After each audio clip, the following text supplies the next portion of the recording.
देख रहे हैं नेटवर्क 33 राजकुमार के साथ। तो चलिए पढ़ते हैं आज की कहानी की ओर। दोस्तों, ये वाक्य तब का है जब मैं तंगाई के दौर से गुजर रहा था। मेरे तमाम कोशिशों के बाद भी कोई बात नहीं बन रही थी।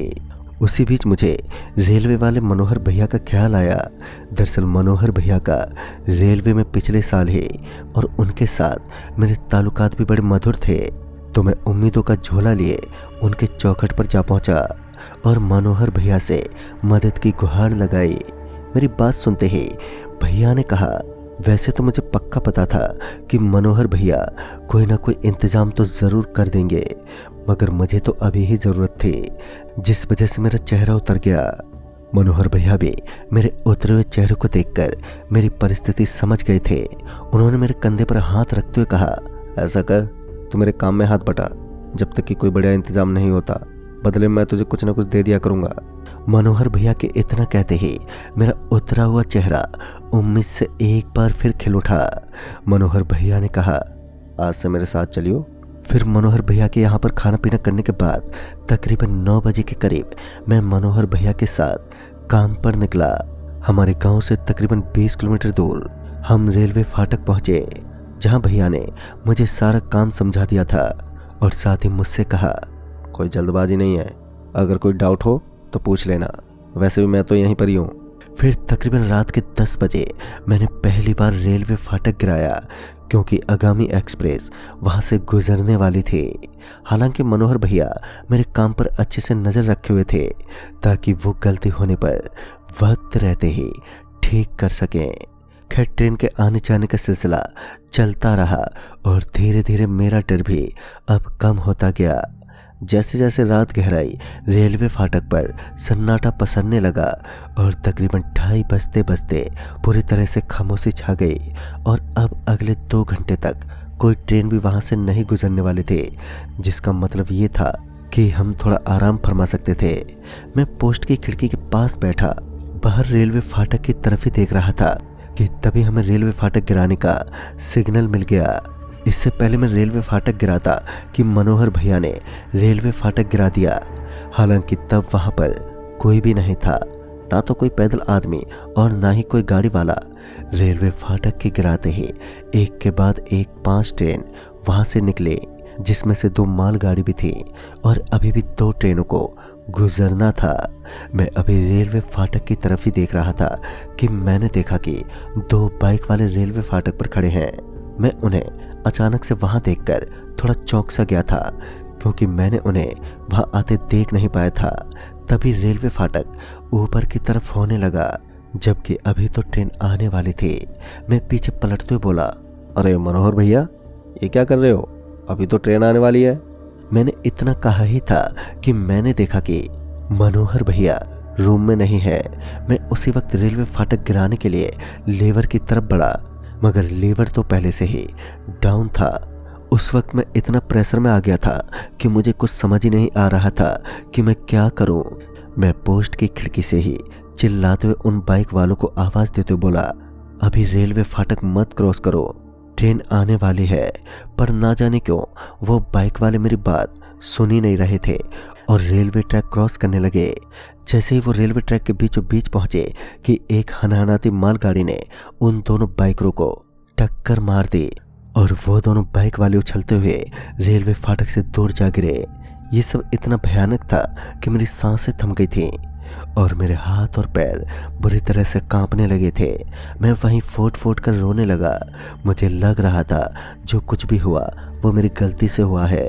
मैं अभी मन ही मन अपने आप को कोस ही रहा था कि तभी मनोहर भैया ने आवाज देते हुए कहा, अरे छोटे, वहां खिड़की के पास बैठकर क्यों रो रहा है? क्या हुआ ऐसा? मनोहर भैया की आवाज सुनते ही मैं मनोहर भैया की तरफ एकदम से पलटा और रोते रोते मैंने उन्हें सारी बात बताई। मुझे घबराया देख मनोहर भैया ने मेरे को तो पहले शांत किया और फिर कहा, जो कुछ तूने देखा उस बात का जिक्र किसी और से मत करना, नहीं तो तू भी मुसीबत में पड़ जाएगा।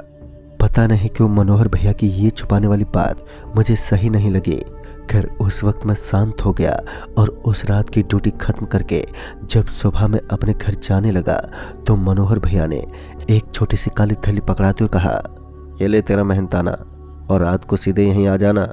ये बोलकर मनोहर भैया अपने घर चले गए और उनके जाने के बाद जब मैंने उस काली थैली में देखा तो मैंने पाया कि उसमें बहुत सारे पैसे हैं। मैं उन पैसों को देखकर जहाँ बहुत खुश था तो वहीं मेरे मन को अभी भी कुछ खटक रहा था। खैर उस वक्त मैं तो पैसे लेकर पहले तो मार्केट गया और खूब सारी खरीदारी की और फिर मैं घर पहुंचा। मैं ढेर सारे पैसे पाकर इतना ज़्यादा खुश था कि खुशी के मारे मैं सो भी नहीं पाया और रात होते ही मैं रेलवे फाटक के लिए निकल गया।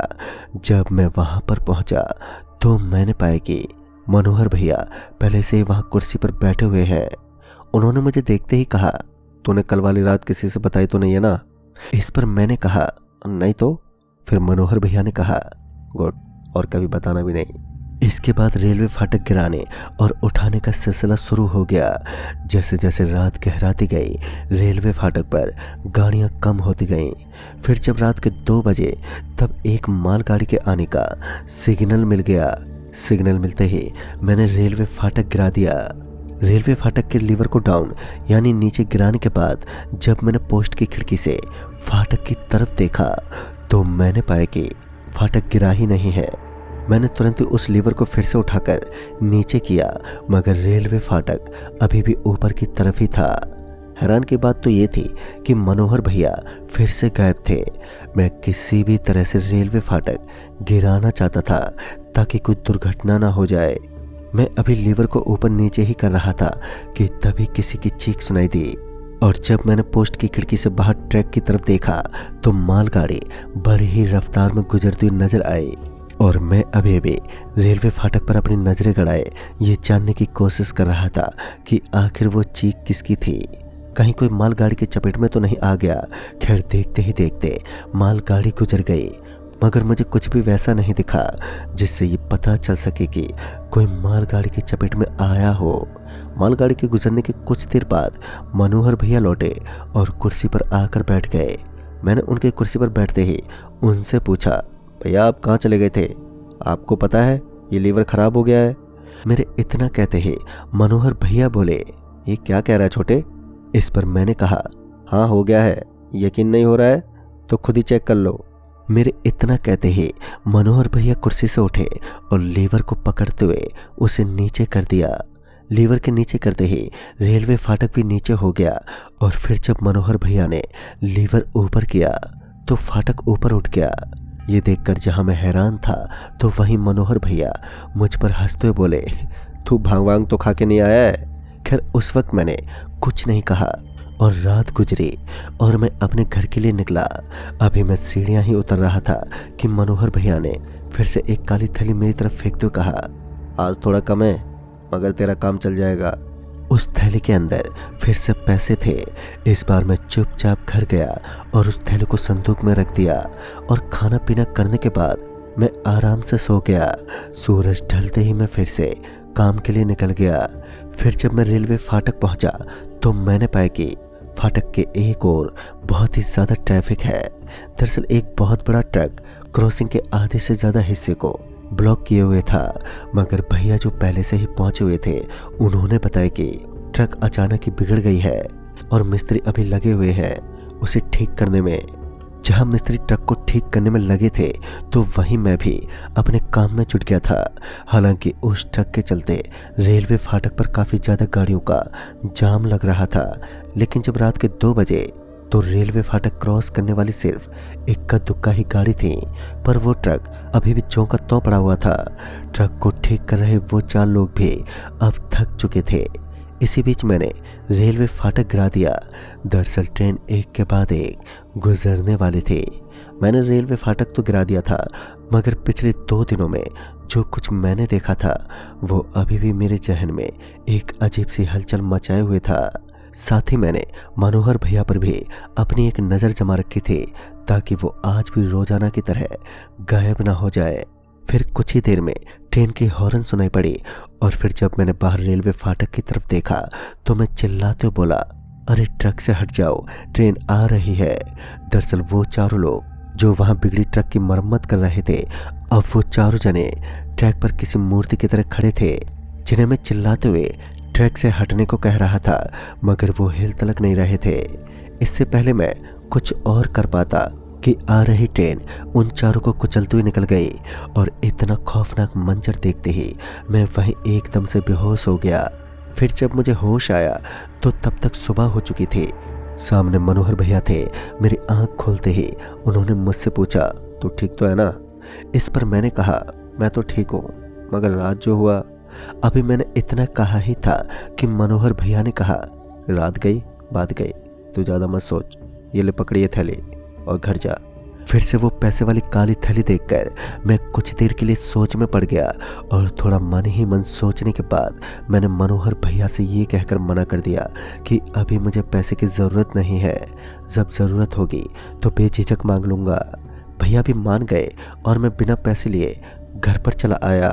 मैं घर तो चला आया था, मगर मेरा दिलो दिमाग अभी भी वहीं रेलवे फाटक पर अटका हुआ था। पता नहीं क्यों अब मैं हिम्मत नहीं जुटा पा रहा था और वहाँ फिर से जाने की। और दिन भर की सोच विचार के बाद मैंने ये तय कर लिया कि मैं मनोहर भैया को रेलवे फाटक पर काम करने से मना कर दूंगा। और यही सोच के मैं रात को एक आखिरी बार रेलवे फाटक पहुंचा, जहां पर मुझे पता चला कि मनोहर भैया की तबीयत अचानक ही बिगड़ गई है और उन्हें जिला अस्पताल ले जाया गया है, जिस वजह से किशोर जी ही रात की शिफ्ट भी वहां पर करेंगे। मैं ये जानने के बाद वापस घर ही लौट रहा था कि किशोर जी ने कहा, अब आ ही गए हो तो रुक जाओ, वैसे भी मैं दिन भर के काम से थक गया हूँ, तुम रहोगे तो थोड़ी मदद हो जाएगी। किशोर के इतना कहने पर मैंने कहा, अच्छा ठीक है, अगर आपको कोई दिक्कत नहीं है तो रुक जाता हूँ। अभी 2 से 3 घंटे ही बीते थे कि किशोर जी ने कहा, मैं अभी कुछ देर में आता हूँ, तब तक देख लेना। ये बोलकर वो वहाँ से चले गए और मैं अकेला पोस्ट पर रह गया। फिर जब रात के 2 बजे तो मैंने देखा कि 8 से 10 लड़के जो कहीं से क्रिकेट खेलकर आ रहे थे रेलवे फाटक पर अपनी बाइक को रोककर बातें कर रहे थे, जबकि अभी रास्ता खुला हुआ था। मैंने उन्हें आवाज़ देते हुए कहा, अरे यहाँ क्या कर रहे हो, इतनी रात गए, चलो जल्दी से निकलो यहाँ से। मेरी बातें सुनकर वो अपनी बाइक पर तो बैठ गए, मगर वो अभी भी वहीं पर रुके हुए थे। तभी मुझे ट्रेन के आने का सिग्नल मिल गया, तो सिग्नल मिलते ही मुझे फाटक नीचे गिराना पड़ा। अभी मैंने फाटक नीचे गिराया ही था कि मैंने देखा कि वो सभी लड़के अब बाइक को रेलवे फाटक की साइड से निकाल रहे हैं। मैंने ये देखते ही उन्हें रोकने की कोशिश की, मगर वो नहीं मान रहे थे। मैं तुरंत ही पोस्ट से बाहर निकला और जैसे ही रेलवे फाटक की तरफ बढ़ा कि मेरे पांव एकदम से जम गए। दरअसल मैंने देखा कि उन सभी लड़कों को बहुत से काले सायों ने जकड़ रखा है और उन्हें जबरन ट्रैक पर ले जा रहे हैं। उस वक्त तो मेरी आवाज़ तक बैठ गई थी और देखते ही देखते वो सारे लड़के ट्रेन से कटकर मर गए। ट्रेन के गुजरते ही वहाँ बहुत से लोगों की चीखें आने लगी थी। उन चीखों से ऐसा लग रहा था कि उन सभी को बहुत दर्द हो रहा हो। फिर मैं जैसे तैसे करके वापस पोस्ट में आ गया और अब मेरी बुद्धि जरा सी भी काम नहीं कर रही थी। मेरा पूरा बदन लगातार पैसों से थरथराए जा रहा था। तभी किशोर जी भी आ गए। किशोर जी मेरी हालत को देखते बोले, तुम ठीक तो हो? क्या हुआ, बात क्या है? मगर मैं उस वक्त कुछ बोलने की हालत में नहीं था और किसी तरह रात बीती और मैं चुपचाप घर लौट आया। उसी शाम मुझे ये खबर मिली कि मनोहर भैया की मौत हो गई है। फिर इस हादसे के बाद मैंने भी फिर कभी भी उस रेलवे फाटक की तरफ अपना मुंह नहीं किया। दोस्तों, आज भी मुझे बड़ा डर लगता है। पता नहीं मनोहर भैया वो पैसों की काली थैली कहाँ से लाते थे और उस रेलवे फाटक पर इतने सारे हादसे क्यों होते हैं। तो दोस्तों, इस कहानी में बस इतना ही। कहानी आपको पसंद आई हो तो लाइक शेयर ज़रूर करें और साथ ही हमें कमेंट बॉक्स में ज़रूर बताएं। तो मैं आपका दोस्त राजकुमार जल्द ही मिलूँगा ऐसी ही एक और नई कहानी के साथ। तब तक के लिए बाय एंड टेक केयर।